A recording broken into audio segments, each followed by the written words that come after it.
Hey, thanks for checking out the channel, everybody. Tobin here with you. Miami Heat, their road trip comes to an end. They lose 113-97 to the Phoenix Suns on Friday night. If you went out and enjoyed, your night gallivanting or day, you probably made the right choice. This is probably one of the more boring Heat games of the season. Second half got away. A classic third quarter that ran away like a freight train from Miami.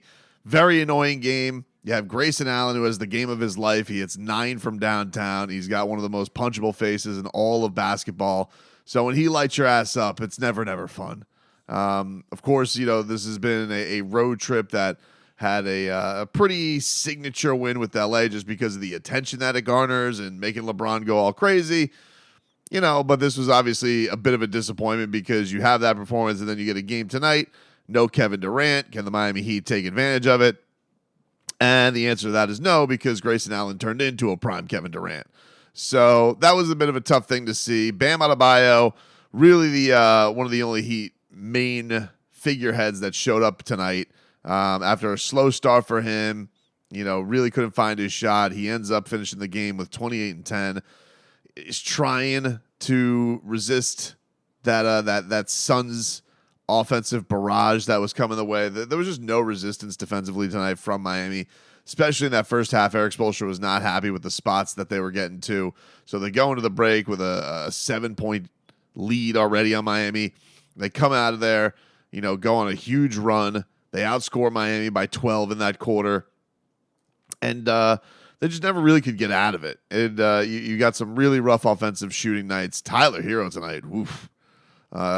4-17, 9 points, didn't even hit double digits for the Miami Heat, which is always a performance. He's looking to have a big one when it comes to him against Devin Booker. Just couldn't get any shots fall tonight. Same thing for Duncan Robinson, and that was just kind of the thing of it. That he just could not nail shots tonight.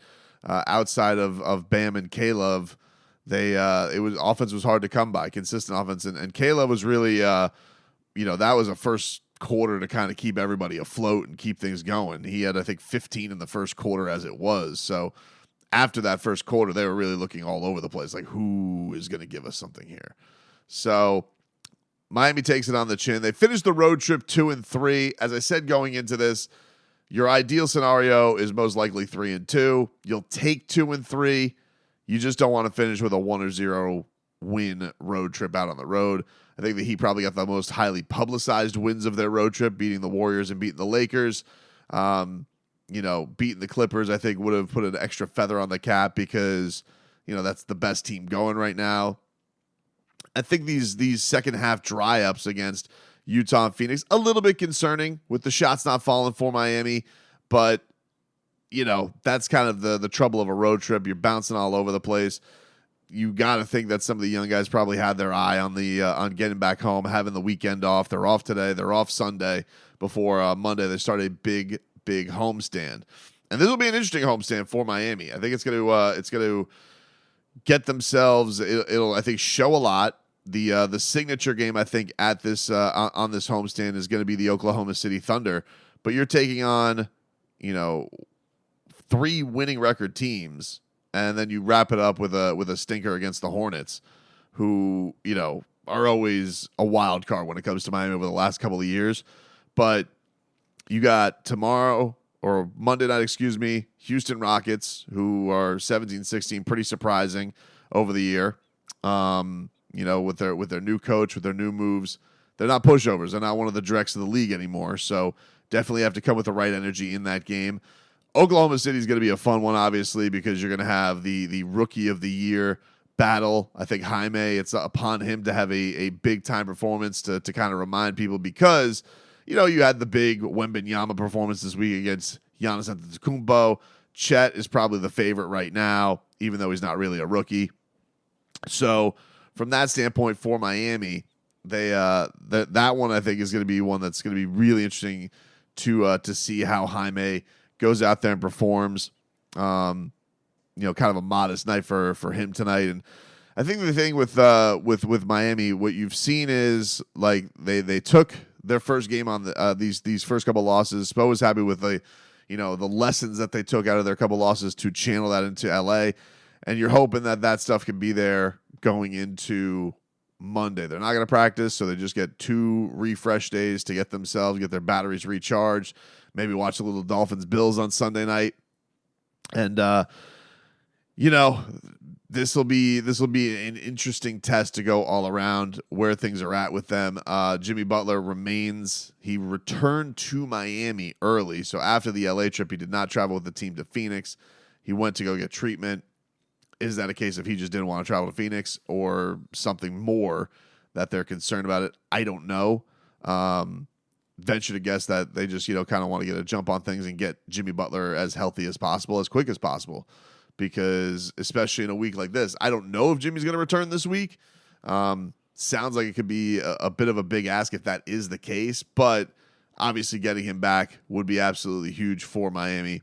But all in all, like this road trip, I think you're looking at and be like, all right, you can see that these highly publicized matchups, the ones that like I think would garner that, where you're taking on a Golden State and the Spo ties and Steph Curry and all that type of stuff. You got the best of them.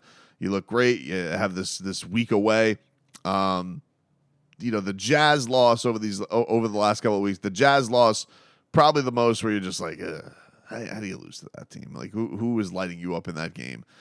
I do think that the thing that is noticeable, in some of these losses is, you got to look to Tyler, in the performances. People talk always about, Tyler, the high scoring games, they don't do well. But you also which I think is kind of a silly theory, but you look at these ones and you look 4-17 in this game. He was 4-13 in the Clippers game. This is a guy where it's like, hey, Tyler Hero against the, when you don't have Jimmy Butler, you need Tyler Hero to rise a little bit. You need him to hit these shots. So those are a tough couple of games for him to hit the run against and have a tough performance. I think some of the good that did come from this trip, obviously you got a couple of really good performances by Nikola Jovic. I think that's probably the most positive thing that you got. You got some cool national coverage. Obviously, Bam got an ESPN feature that ran. He had a nice performance yesterday. And Jaime Jaquez, I think, also got a lot of flowers for his fourth quarter against LeBron James. Those are the really, really good things. But ultimately, you want the Miami Heat to get themselves settled and get back to some normalcy here with all the injuries that they have dealt with. This is just a matter of, as I said, my line of demarcation is for Jimmy. It's the halfway point of the season. Miami has played a lot of road games. I think 20 of their 35 so far have been on the road. They're over 500 on the road. So now it's just a matter, they got to protect home court. They protect home court and they continue and they have success there. I think the team's going to be in a pretty good spot. I think that we've seen, what this team can be at their best. It's just a matter of, can they get this at their healthiest right now? And they really, that's been the big mystery, the big struggle with them so far. But Phoenix, tough loss, road trip, meh, not terrible, okay. And, the best part about it, probably the big performances from your young guys. The worst part about it, some real stinkers from an offensive standpoint, those ruts, those lulls that really cost Miami. They get into those moments where they just get dried up, and then it feels like it's really tough for them to come back and have those efforts. And this was no different.